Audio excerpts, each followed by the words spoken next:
ஓம் சாய்ராம், ஜெய் சாய்ராம். என் அன்பு குழந்தையே, இது நீ தேடியதுதான். நீ கேட்ட சந்தோஷத்தை தான் நான் உனக்கு தரப்போகிறேன். பெற்றுக்கொள்ள நீ தயாராக இருக்கிறாயா? இதோ நீ தேடிய சந்தோஷத்தை நான் உனக்கு கொடுக்கப் போகிறேன்.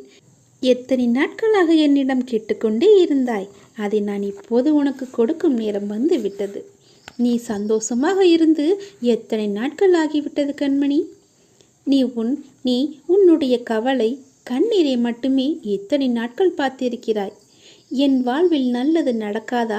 நான் எதிர்பார்த்த சந்தோஷம், நிம்மதி என எதுவுமே கிடைக்கவில்லையே. நான் சந்தோஷத்தை தேடி எங்கே போவது? ஒரு நிம்மதியாவது எனக்கு இருக்கிறதா? எங்கே இருக்கிறது என்று எங்கெங்கோ உன் மனம் தேடி அலைந்து திரிந்து கொண்டிருக்கிறது. நீயும் உன் மனமும், சரிதானே? தயவு செய்து என்னை சந்தோஷமாக வைத்து கொள்ளுங்கள் சாயப்பா என்று என்னிடம் நீ கேட்டுக்கொண்டே இருக்கிறாய். நீ என்னிடம் வேண்டுதல் வைத்து கொண்டே இருக்கிறாய். கவலைப்படாத என் கண்மணி, நீ என்னுடைய குழந்தை இல்லையா? உன்னை நான் எப்படி துன்பக் கடலில் கலக்க சம்மதிப்பேன்? உன்னை சந்தோஷ கடலில் நான் மூழ்க வைக்கப் போகிறேன். நீ தேடிய சந்தோஷத்தை உன்னிடம் சேர்க்கப் போகிறேன்.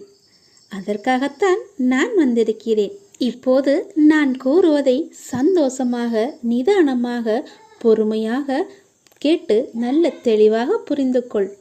நிச்சயமாக முடிவில் உனக்கு புன்னகை செய்ய காத்திருக்கும் ஒரு நல்ல செய்தி காத்திருக்கிறது. உன்னை அறியாமலேயே நீ முகம் மலர்வாய். தேடிய சந்தோஷத்தை பெற்று முகமலர்ந்து இந்த நாளை துவங்கு. சரி, இப்போது உன்னிடம் ஒன்று கேட்கிறேன், சொல். இந்த உலகில் யாராவது முழுமையான சந்தோஷத்துடன் இருக்கிறார்களா? உன்னை சுற்றி இருப்பவர்களிடம் கேள். முழுமையான சந்தோஷத்தை நிம்மதியாக நான் அனுபவித்து கொண்டிருக்கிறேன் என்று சொல்வார்களா? முழு திருப்தியான சந்தோஷத்துடன் இருக்கிறேன் என்று கூறுபவர் யாராவது இருக்கிறார்களா? எல்லோரும் சந்தோஷத்தை தேடிக்கொண்டு தான் இருக்கிறார்கள். யாரும் அதை முழுமையாக அடைந்த மாதிரி தெரியவில்லையே. நான் சந்தோஷமாக இருக்கிறேன், எனக்கு எதுவுமே தேவையில்லை என்று சொல்கிறார்கள் யாராவது இருக்கிறார்களா? அது மட்டும் எனக்கு கிடைத்துவிட்டால் நான் மிக சந்தோஷமாக இருப்பேன் என்று எதையோ நினைத்து அதை அடைந்தும் இருக்கிறோம். அப்படி நீ அடைந்த போது உனக்கு சந்தோஷம் வந்ததா இல்லையா? எதை அடைய வேண்டும் என்று நினைத்தாயோ அதை அடைந்தவுடன் அதைவிட பெரிய ஒன்று நமக்கு வேண்டும் என்று உன்னுடைய மனம் ஆசையை அடக்க முடியாமல் அதை நோக்கி பயணப்படுகிறது. ஆகவே சந்தோஷம் என்பது அது ஒரு காணல் நீராகவே இருக்கிறது. எனக்கு நினைவு தெரிந்த நாள் முதல் சந்தோஷம் இல்லை என்று புலம்பினாய் அல்லவா? உன் வாழ்வில் இதுவரை என்னென்ன உனக்கு கிடைத்திருக்கிறது? உன் கையில் உன்னிடம் என்னென்ன இருக்கிறது என்றெல்லாம் ஒரு பட்டியல் போட்டுப்பார். உனக்கு கிடைத்த அனுபவங்கள் தங்களுக்கு கிடைக்க வேண்டும் என்று கிடைக்காதா, கிடைக்குமோ என்று கனவு காண்பவர்கள் உலகில் பல கோடி பேர். அவர்களிடம் இல்லாதது உனக்கு கிடைத்திருக்கிறது. அவற்றை நினைத்து நீ ஒரு நிமிடமாவது சந்தோஷமாக இருந்து பாரேன். இந்த மனிதன் நமக்கு கிடைப்பதை நினைத்து சந்தோஷப்படுவதில்லை. தமக்கு கிடைக்காததை நினைத்துதான் ஏங்கி ஏங்கி வருந்தி உன் சந்தோஷத்தை இழக்கிறாய். இப்படி கிடைக்காததை நினைத்து ஏங்கி ஏங்கி உன்னுடைய வாழ்க்கையின் பாதி காலத்தை நீ போக்கிவிட்டாய். அது கடந்தும் விட்டது. அதை ஏன் இப்போது செய்து கொண்டிருக்கிறாய்? சந்தோஷமாக இருப்பது ஒரு குற்றம் என்று உன் ஆழ் மனதில் ஆழமாக பதிந்துவிட்டது. துக்கம்தான் தன் இயற்கையான நிலை. சந்தோஷம் என்பது எப்போதாவது வந்து போவது என்று நினைக்க ஆரம்பித்து விட்டாய் நீ. உண்மையில் உன் வாழ்நாளை நினைத்து பார்த்தால் சந்தோஷம் 1000 இருக்கிறது. நீ ஒவ்வொன்றையும் நினைத்து 1000 சந்தோஷங்களை அனுபவிக்கலாம். உன்னுடைய வாழ்வில் அவ்வளவு சந்தோஷங்கள் இருக்கிறது. எல்லாவற்றையும் விட்டுவிட்டு கிடைக்காத ஒன்றை தேடி ஏன் அலைந்து உன் துன்பத்தை மட்டுமே ஏற்றிக்கொண்டிருக்கிறாய்? சந்தோஷம் உன் கண்ணுக்கு தெரியவே இல்லையா? அத்தனை சந்தோஷத்தையும் நீ அனுபவிக்கலாமே. எல்லாவற்றையும் விடு. உன் பணம், பதவி, வீடு, வாசல், சொத்து, நகை என்று எல்லாவற்றையுமே விட்டுவிடு. எவ்வித முயற்சியும் இல்லாமல் உன்னால் மூச்சு விட முடிகிறதா? இது எவ்வளவு பெரிய சந்தோஷமான விஷயம் தெரியுமா? ஆஸ்துமா என்ற நோய் வந்தவர்களிடம் கேட்டுப்பார். மூச்சு விடுவது எவ்வளவு சந்தோஷம் என்று கூறுவார்கள். நேற்று இரவு நன்றாக தூங்கினாயா? உறங்குவதற்கு ஒரு இடம் உனக்கு கிடைத்ததா? காலை முதல் ஒரு வேளையாவது உணவை நீ நிம்மதியாக உண்டாயா? இந்த அடிப்படை தேவை சந்தோஷம் இல்லாமல் எத்தனை பேர் இருக்கின்றார்கள்?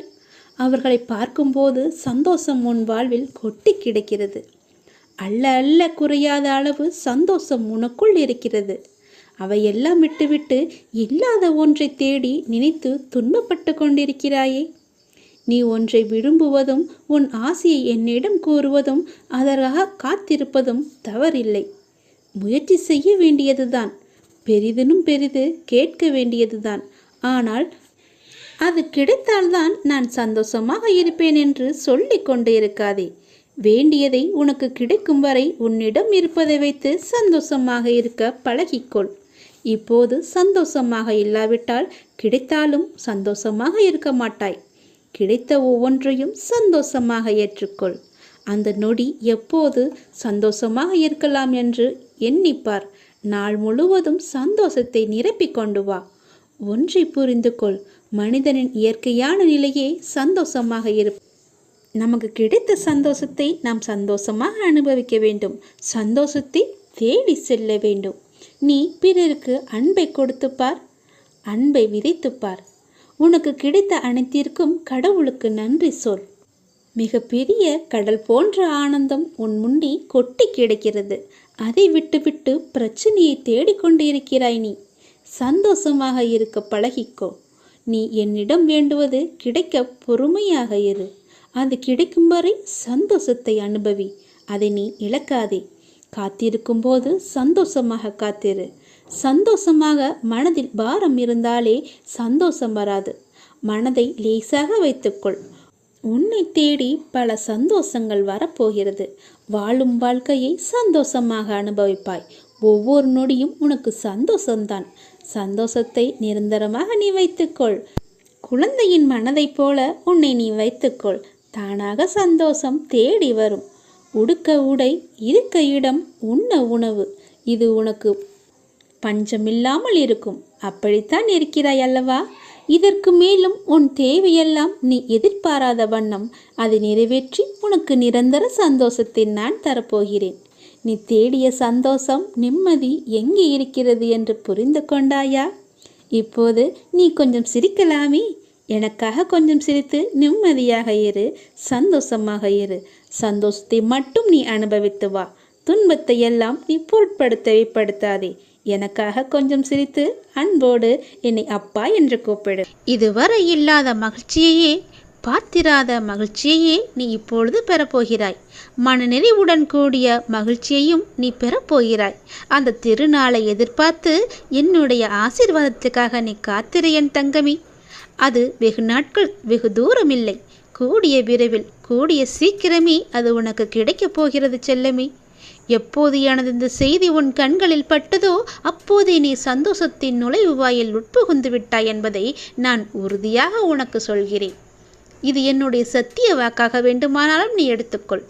அனைவர் மீதும் கருணை கொண்ட இந்த சாயி அன்புடன் உன்னையும் நிச்சயம் பாதுகாப்பேன் என்ற நம்பிக்கையை மட்டும் நீ இழந்து விடாத என் செல்லமி. நான் உனக்காக சில வாயிற்கதவை திறந்து வைத்தேன். உன் மனம் அதை ஏற்க மறுத்தது. என்னை நோக்கி நீ வேண்டுதல் செய்ய துவங்கிய நேரத்திலேயே உனக்கு பதில் தரும் வேலையையும் நான் துவங்கிவிட்டேன் என்பதை நீ உணர மறுத்து கொண்டிருக்கிறாய். அதனால்தான் அந்த கதவு எல்லாம் உன் கண்ணுக்கு தெரியவில்லை. நான் சொல்லிய பதிலெல்லாம் உன் செவிக்கு எட்டவில்லை. என் மீது முழுமையான நம்பிக்கை வைத்துப்பார். பல பல வாயிற்கதவுகளை உன் கண்ணுக்கு தெரியும். நான் சொல்வது எல்லாமே உனக்கு பதிலாக உன் செவி வந்து சேரும். தான் சோதனையை மட்டுமே அனுபவித்து கொண்டிருக்கிறேன், என்னை காப்பாற்ற யாருமே இல்லை என்று நீ புலம்புவதால் மட்டுமே இவையெல்லாம் உன் கண்ணுக்கும் செவிக்கும் எட்டாமல் இருக்கின்றது. இதை பற்றியும் நீ நினைக்காமல் அப்பாவை மட்டுமே நினைத்து கொண்டு இரு. எல்லாமே உன் செவிக்கும் உன் கண்ணுக்கும் தெரிய வரும். இப்போதும் அதையே நான் நினைவுபடுத்துகின்றேன். கலங்காமல் இரு. தாமதமானாலும் தப்பாமல் உனக்கு கிடைக்கும். இன்னும் கூடிய விரைவிலேயே உனக்கான ஒரு வாயிற்கதவை நான் திறந்து வைக்கப் போகிறேன். அந்த கதவை நீ பிடித்துக்கொண்டு உள்ளே வந்துவிடு. நான் சொல்லிய பதில் உன் செவி வந்து சேரும் நேரம் உன் வீட்டில் சுப நிகழ்ச்சி நடக்கும். இவ்வுலகில் யார் உனக்கு இருப்பார்களோ இல்லையோ, நான் உன்னிடம் நிச்சயமாக சத்தியமாக உன் கூடவே வருவேன், உன் கூடவே இருப்பேன். உன் மனதில் நான் அமர்ந்து விட்டேன் அல்லவா? இனிமேல் என் இடமும் என் பிள்ளையும் என் பொறுப்பு. உன் இடத்தை நான் பார்த்து கொள்கிறேன், உன் பிள்ளைகளை நான் வளர்த்து கொள்கிறேன், உன் பெற்றோர்களை நான் பார்த்து கொள்கிறேன். உனக்கான கடமையை நான் செய்து முடிக்கின்றேன். உன்னுடைய பொறுப்பை நான் என் தோள் மீது சுமந்து கொண்டிருக்கிறேன். எதை பற்றியுமே நீ பயப்படாதே. உன்னுடையது எல்லாமே என்னுடையது. என்னுடைய எல்லா பொறுப்பையும் நான் உன்னிடம், என்னுடைய கடமை என்ன, என்னுடைய உரிமை என்ன, என்னுடைய பொறுப்பு என்ன என்பதை உனக்கு சொல்லி என்னால் புரிய வைக்க முடியாது என் தங்கமே. அதை நீயே அனுபவத்தால் உணர்வாய், அனுபவத்தை பெறுவாய். அப்போது நீ சொல்வாய், இந்த சாயி சொன்னது எல்லாமே உண்மை என்று. அது உனக்கே தெரிய வரும். அந்த நாள் வெகு தூரம் கிடையாது. மீண்டும் மீண்டும் சொல்கிறேன், அது கூடிய விரைவிலேயே நடக்கப் போகிறது. இது என் மீது சத்தியம். என்னை நம்பி வந்த உன்னை நான் என்றும் கைவிட மாட்டேன். உனக்கும் உன் குடும்பத்திற்கும் நானே பாதுகாவலன். இனி உன்னை பற்றியோ உன் குடும்பத்தை பற்றியோ நீ கவலைப்படாதே. எல்லாம் நான் பார்த்துக் கொள்கிறேன். என் அன்பு குழந்தையே, நீ முதலில் மனதை அடக்கு. மனம் தடுமாறுகிறது, எப்போதும் அலைப்பாய்ந்தபடியே இருக்கிறது. இதை அடக்கி நிலைப்படுத்தும் வழி என்ன? நம் மனம் எப்பொழுதும் எதை பற்றியேனும் சிந்தித்துக் கொண்டே இருப்பதால் தெளிவான முடிவுகளை எடுக்க முடியாமல் தடுமாறும். குறிப்பாக சின்ன சின்ன விஷயம் அவ்வப்போது நடக்கும். அதை பற்றியே பெரிதாக விரிவுபடுத்தி பார்ப்பதுதான் மனதின் இயல்பு. உதாரணமாக, யாராவது நம்மை திட்டிவிட்டால் பதிலுக்கு நம்மால் திட்ட முடியாத போது நேரில் கூனி குறுகிவிட்டு அவருக்கு பின்னால் அவரை மனதிற்குள் அதிகமாக திட்டுவது போல், அடிப்பது போல, கொள்வது போல கற்பனை செய்து தன்னை ஒரு பெரிய கதாநாயகனாக காட்டிக்கொண்டு ஒரு பெரிய கதையை பின்னிக் கொண்டிருப்போம். பொறாமை, சந்தேகம், அவமதிப்பு, கோபம், பயம், அவமானம், பேராசை, தற்பெருமை, கட்டுப்படுத்த முடியாமல் வளவளவென பேசுதல் போன்ற உணர்ச்சிகள் நம்மை தாக்கும் போது மனம் அதிலேயே உழன்று அதில் ஏதோ தீர்வை காண்பது போல தன்னிலே உழன்று கொண்டிருக்கும். உணர்ச்சியை கட்டுப்படுத்த முடியாத போது அதை வெளிப்படுத்தி விடுவோம். மற்ற சமயங்களில் எல்லாமே மனதிற்குள் தான் அரங்கேற்றமாகும். இதனால் தான் மனம் நிலை கொள்ளாமல் தவிக்கிறது. இதை அடக்க வேண்டும். எப்படி அடக்குவது? முழுமையாக அந்த எண்ணங்கள், சிந்தனைகள் உங்களை கடந்து போகட்டும் என விட்டுவிட வேண்டும். கண்களை மூடி அமைதியாக இந்த நிகழ்வுகள் முடியும் வரை நீங்கள் உட்கார்ந்திருங்கள். கரையான்கள் புற்றிலிருந்து புறப்படுவதை போல இந்த எண்ணங்கள் மனதிலிருந்து புறப்பட்டு சென்ற பிறகு மனதில் ஒரு வெற்றிடம் தோன்றுவதை உங்களால் உணர முடியும். இந்த வெற்றிடம் துவக்கத்தில் ஒரு சிறு வினாடிகள் வரை நீடிக்கும். இதையே பழக்கப்படுத்தினால் ஒரு சில நிமிடங்கள் தொடரும். காலப்போக்கில் நிமிடங்கள் மணிக்கணக்கில் ஆகும். இந்த எண்ணங்களை கட்டுப்படுத்ததான் மூக்குக்கு மேலே புருவ மத்தியில் ஒரு கற்பனை உருவத்தை கொண்டு வந்து நிறுத்தி கொண்டு அதில் பார்வையை செலுத்துவார்கள். இப்படி செய்து வந்தால் எண்ணங்கள் தடைப்பட்டுவிடும் என்பது நமது முன்னோர்கள் கண்டறிந்த உண்மை. இதை பின்பற்றி நீங்கள் பாருங்கள். எதன் மீதாவது ஆசைப்படுதல், எண்ணமிடுதல் ஆகியவற்றாலும் மனம் அலைப்பாயும். பகவான் சாய்ராம் மீது பாரத்தை வைத்துவிட்டால் எல்லாம் நாளடைவில் சரியாகிவிடும். கவலையை விட்டொழி, உறுதியுடன் இரு. என் பக்தர்களை நான் துக்கப்படுவதில்லை. சீரடியில் நீர் கால் வைத்த அக்கணமே உம்முடைய துன்பத்திற்கு முடிவேற்பட்டுவிட்டது. நீ தடங்களின் கடலில் கழுத்து வரை மூழ்கி இருக்கலாம். துக்கமும் வேதனையுமாகிய படுகுழியில் ஆழமாக அமிழ்ந்து போயிருக்கலாம். ஆனால் யார் இந்த மசூதி மாயின் படிகளில் ஏறுகிறாரோ அவர் சுகத்தின் மீது சவாரி செய்வார். இவ்விடத்தில் இருக்கும் பக்கீர் மகா தயாளன். உம்முடைய வியாதியையும் வலியையும் நிர்மூலமாக்கி விடுவார். அனைவரின் மீதும் கருணை கொண்ட இந்த பக்கீர் அன்புடன் உம்மையும் பாதுகாப்பார். எந்த ஜென்மத்தில் என்ன புண்ணியம் செய்தாயோ நான் உனக்கு குருவாக வந்திருக்கிறேன். நீ பாபாவின் பாதுகாப்பில் இருக்கிறாய்.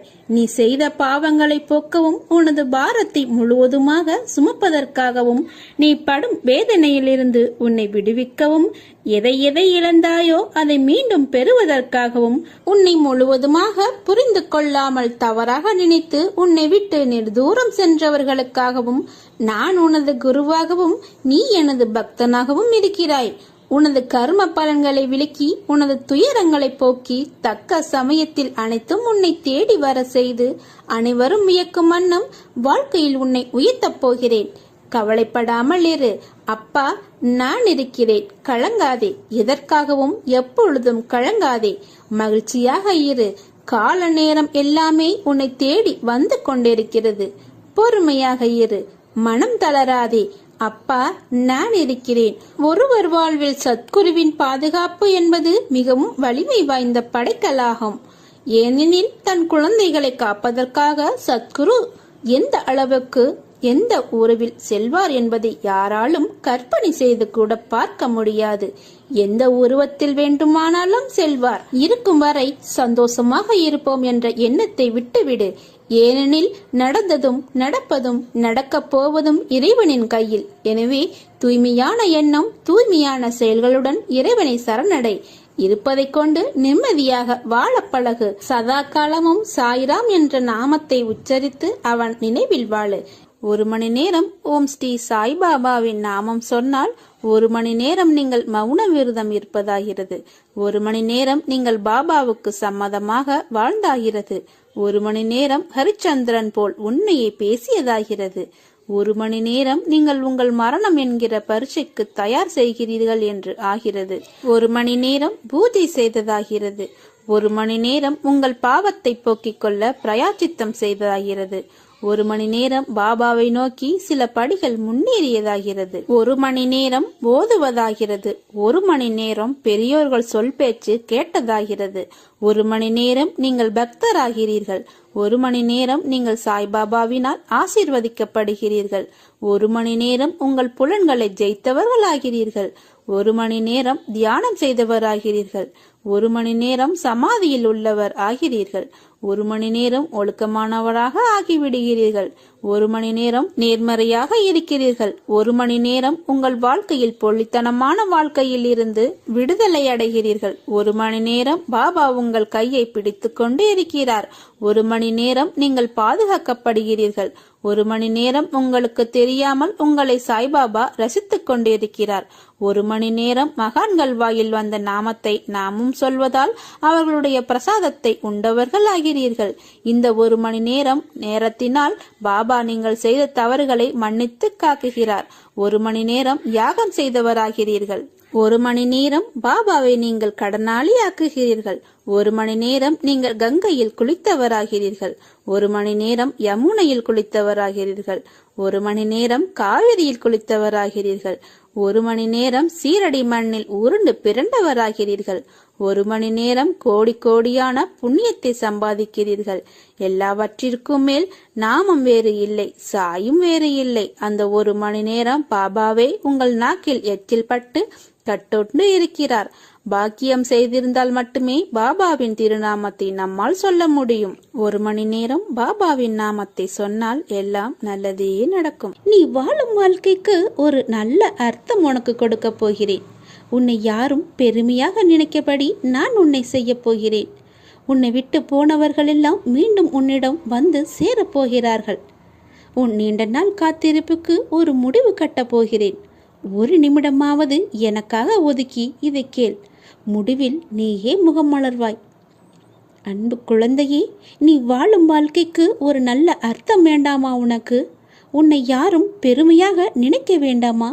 உன்னை விட்டு போனவர்களெல்லாம் மீண்டும் உன்னிடம் வந்து சேர வேண்டாமா? ஏன் இப்படி இருக்கிறாய்? இது அனைத்துமே விரைவிலேயே நிறைவேறப் போகிறது. ஒரு நாள் நீ சற்றும் எதிர்பாராத விதமாக ஒரு நல்ல செய்தி உனது வாயிற்கதவை தட்டப்போகிறது. எத்தனையோ முறை உன்னை வீழ்த்தி பார்க்க ஆசைப்பட்டார்கள். ஆனால் அவர்களால் முடியவில்லை. உனக்கு பாதுகாவலனாக நான் இருக்கிறேன். அவர்கள் என்ன செய்தாலும் உன்னை தாக்காது. இழிவாக பொய்யுரைக்க ஆசைப்பட்டார்கள். அதுவும் முடியவில்லை. உனக்கு ஆபத்து உண்டாக்க நினைத்தும் அதுவும் முடியவில்லை. இதற்கு எல்லாம் என்ன காரணம்? உன்னுடைய கர்ம பலன்கள்தான். நீ ஏற்கனவே செய்த புண்ணியம்தான். நான் உன்னுடனே இருப்பதை மறந்து இது போன்ற செயல்களில் ஈடுபட முயற்சி செய்கிறார்கள். எனது அனுமதியின்றி உன்னை தொட முடியுமா? முடியாது. உன்னை சுற்றி பாதுகாப்பு வளையமாக என்னுடைய அதிர்வாளிகள் உன்னை சுற்றி இருந்து கொண்டே இருக்கின்றன. நான் எல்லோரிடமும் நன்றாக தானே பழகி கொண்டிருக்கிறேன். யார்தான் எனக்கு இப்படி செய்வது என்ற மனக்குழப்பத்தில் இருக்கிறாய் அல்லவா? யார்தான் செய்வது என்ன காரணம் என்ற யோசனையில் இருக்கிறாய் அல்லவா? வேறு யாரும் இல்லை.